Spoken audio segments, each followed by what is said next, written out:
लीला सुनाऊंगी, कथा सुनाऊंगी। एक बार एक भक्त थे जिनका नाम था पुंडलिक जी। तो पहले तो वो भक्त नहीं थे, लेकिन पहले वो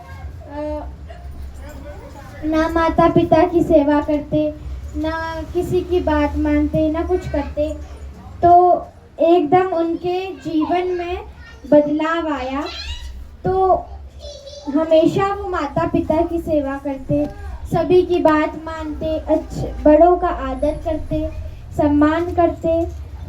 तो एक बार उनकी जो माता पिता की भक्ति थी, माता पिता की भक्ति देख के श्रीनाथ जी प्रसन्न हो गए, श्री ठाकुर जी प्रसन्न हो गए।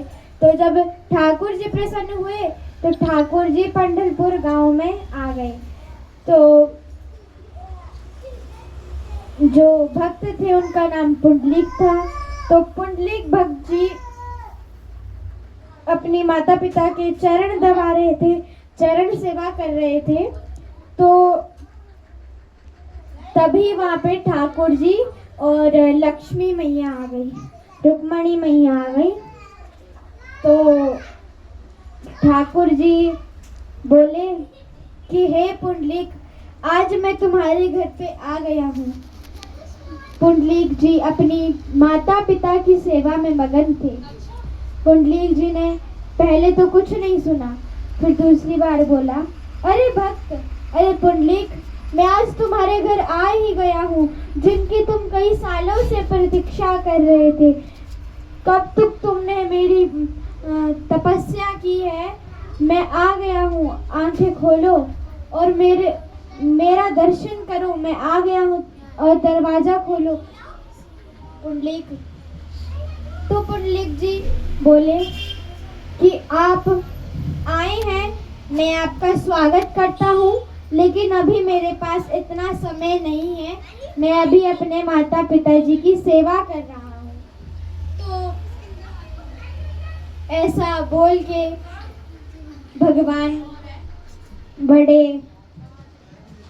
भगवान के मन में कुछ, फिर पुंडलिक जी ने ठाकुर जी को खड़ा होने के लिए एक ईंट फेंकी, फिर लो प्रभु इस ईंट के ऊपर खड़े हो जाओ। तभी ठाकुर जी का नाम पड़ा विठ्ठल। वहाँ पे मराठी भाषा में ईंट को कहते हैं इठ, जहाँ हम लोग बोलते हैं ईंट, वो बोलते हैं इठ। तो उसमें वी लग गया तो विठ्ठल बन गया, तो ठाकुर जी का नाम पड़ गया विठ्ठल। तब से ठाकुर भगवान विष्णु का, भगवान श्री कृष्ण का नाम पड़ा विठ्ठल नाथ। ठाकुर जी ऐसे खड़े हैं, आज भी वहाँ दर्शन ऐसे होते हैं। हम 2 बार जाके आए हैं पंढरपुर, 2 बार जाके आए, वहाँ सत्संग भी करके आए हैं। ठाकुर जी की कृपा से महाराष्ट्र, मध्य प्रदेश, गुजरात, सब जगह ठाकुर जी ने कथाएं करवाई हैं। तो वहाँ जहाँ की कथा सुना रही हैं, वहाँ ठाकुर जी स्वयं प्रकट हुए हैं जी। तो ठाकुर जी का वो ऐसा स्वरूप है, आप बांके बिहारी जाओगे तो आप पाँव नहीं छू सकते, पर वहाँ पर जा कर के पंढरपुर में विठ्ठल नाथ जी के आप चरण भी छू सकते हैं, माता रुक्मिणी के, लक्ष्मी माता के भी चरण छू सकते हैं। आम आदमी कोई वहाँ पुजारी नहीं है, पुजारी पीछे रहते हैं, पुजारी तब आएंगे जब श्रृंगार करना है। बोलो जय श्री कृष्ण। जय श्री कृष्ण। तो ये हमारे भक्त पुंडलिक हैं। तो वैसे ही हमारे पंढरपुर में एक इतना सुंदर अद्भुत मंदिर बना है विठ्ठल भगवान का। तो विठ्ठल भगवान बहुत अच्छे भगवान हैं, और उनके जो भक्त हुए हैं वो बहुत अच्छे हुए हैं।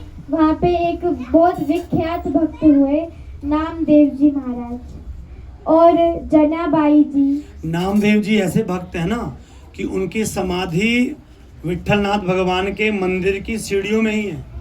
उन्होंने कहा कि मेरा जो शरीर है इसको यहीं पे समाधि देना सीढ़ी में, क्योंकि जो भक्त जाएंगे आएंगे उनके चरण पड़ेंगे वहाँ पर, तो वहाँ पे समाधि बनी हुई है। और वहीं से भक्त जो को जाते भी हैं, यद्यपि उसको थोड़ा अलग कर दिया गया है, क्योंकि लोग बोलते हैं भी इतने बड़े संत हैं, उनके ऊपर हम चरण कैसे रखेंगे, परंतु उनका ये भाव था कि मेरे ऊपर ही चरण रखें सब, नामदेव जी।